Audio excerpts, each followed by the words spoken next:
Welcome into the Rocc Pod. I am John Gay from Jag in Detroit Podcasts. I am Lisa Bibby, your neighborhood realtor with Keller Williams Advantage.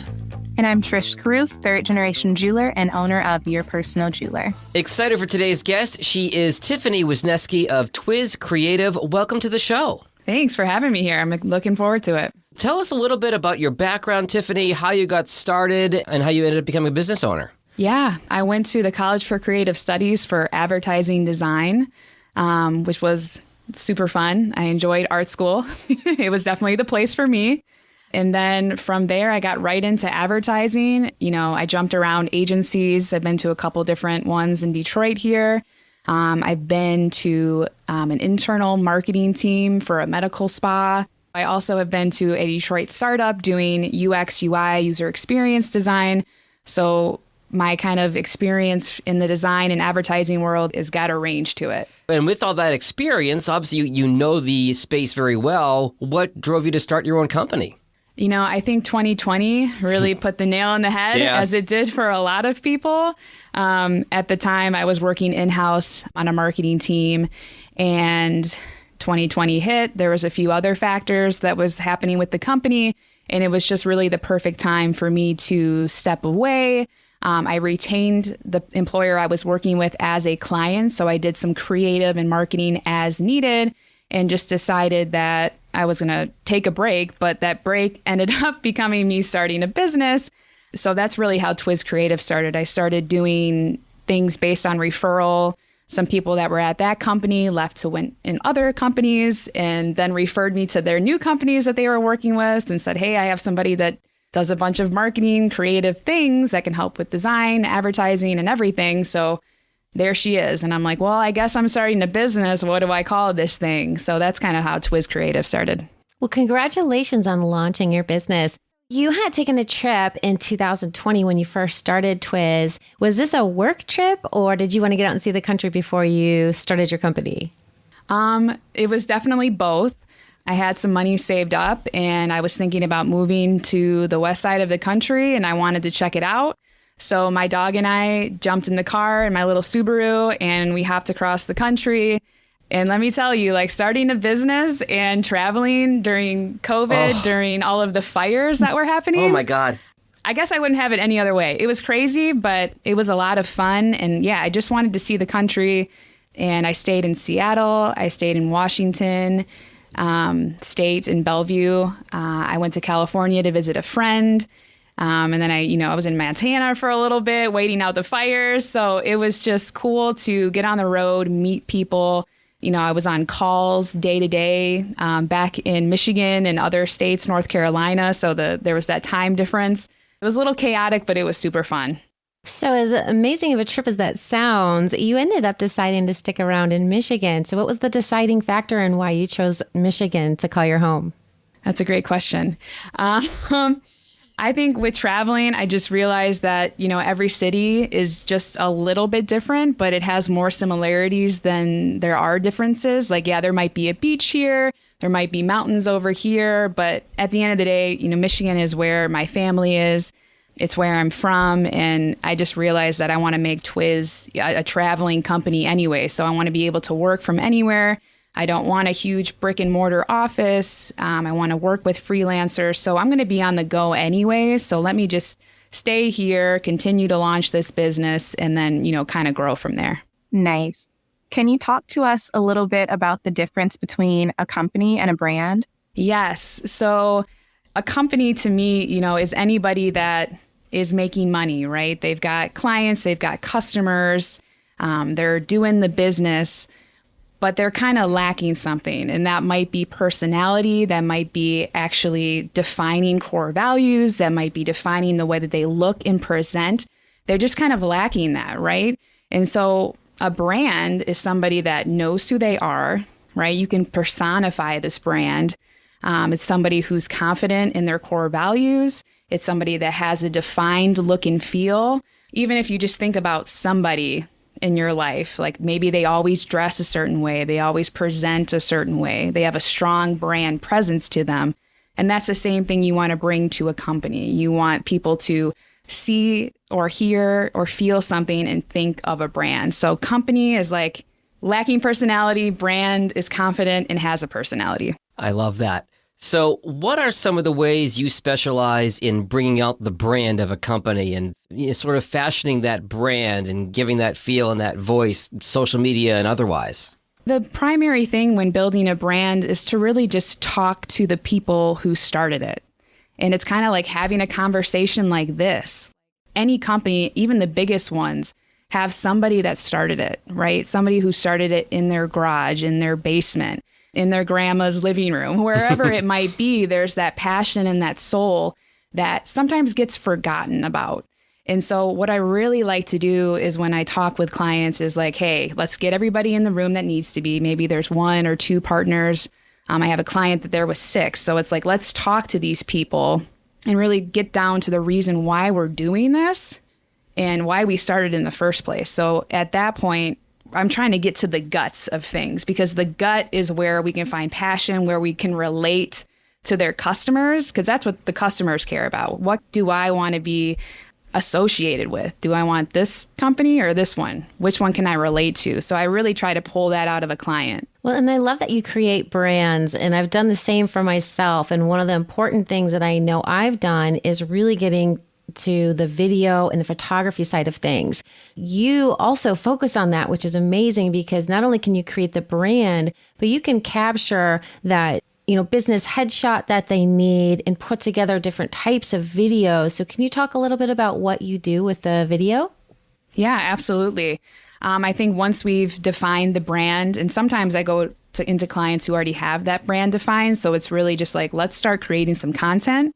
So from there, what I really like to do is I've got a team of freelancers that are videographers, photographers, and I, depending on what the client needs, I will bring them into it to, like you said, get some headshots of a company and or start creating some social content. So that again is like building a social strategy first, right? And then coming in and shooting. And like what I like to do is go right into a client's office, into their environment, and capture them there, whether I'm bringing a photographer and videographer with me, or whether I'm there with a ring light and a couple mics and my phone, and we're shooting, some vertical, horizontal videos for various networks. It really just depends on what their goals are and what platforms they want to be on. Tiffany, let me ask you, what is the biggest mistake that you see that brands make? And obviously we've heard horror stories of, leaving social media to somebody you shouldn't leave it to and they post something horrible and it reflects poorly. But aside from that, if you could scream it from the mountaintops on this podcast, what is one mistake that you see brands making consistently that you wish you could get them to just stop? I think there's a couple things that I wish brands would stop doing. One thing, like you said, I'm going to hint on is giving the social responsibilities to somebody who already has a job within the organization, a full-time job, right? They're like, hey, you can do social media. Of course, literally anybody can create a social page and get on there and do it.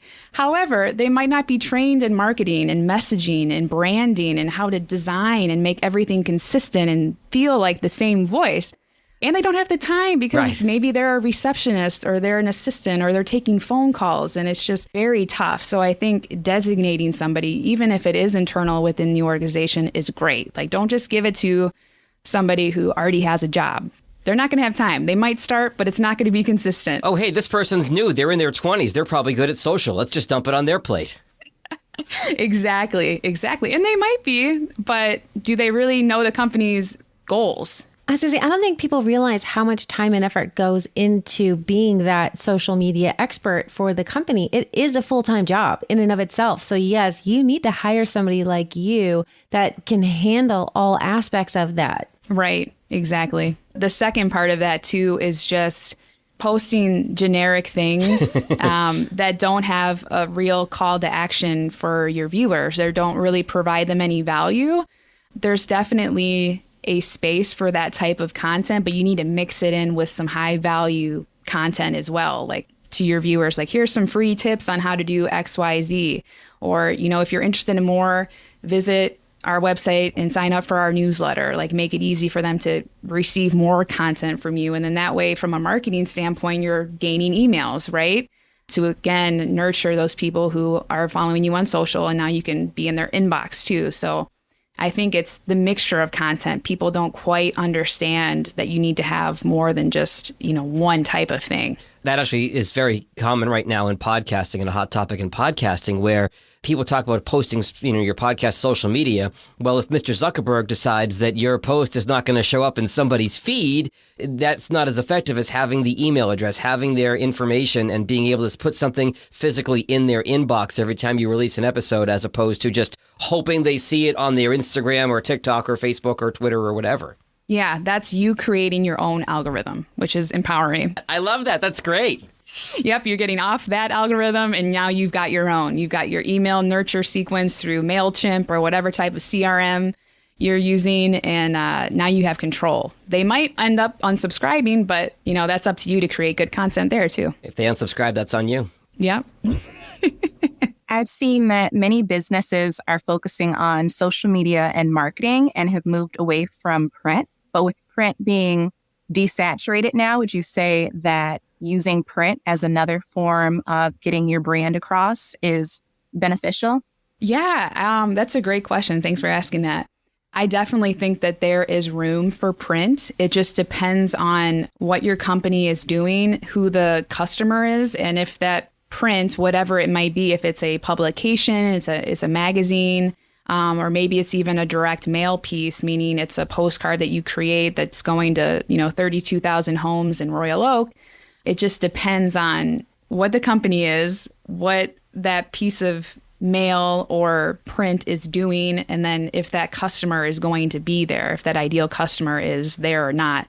I had a client that their main business was varicose veins, and their main customer was people 65 and plus. Sure. Well, those people, right, are still getting certain publications and reading them because that's what they are used to.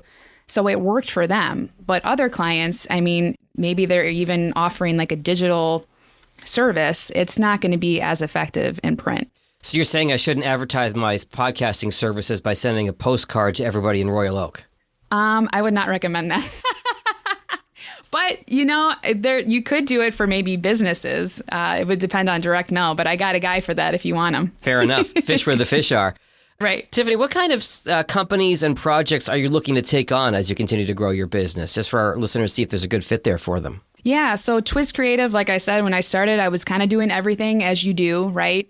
And then each year, I just keep on niching down. And I'm working with a client that's in the construction, lighting, and architectural interior design space, and works, B2B, so business to business. And I really want to focus on those companies too, and using social media to help connect them to other businesses and their ideal clients. So I guess what I'd be looking for is anybody in the space of architecture, interior design firms, engineering, construction, manufacturing. I think that those industries really lack.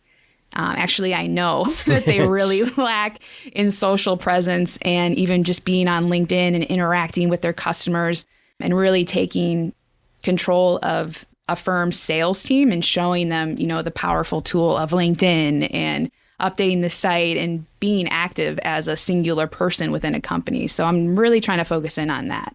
So when did you become the president of the Business Women's Network? Actually, just January of this year. We're 3 months, well, I guess almost 4 months into it now. And we just had our first event in March for Women's History Month.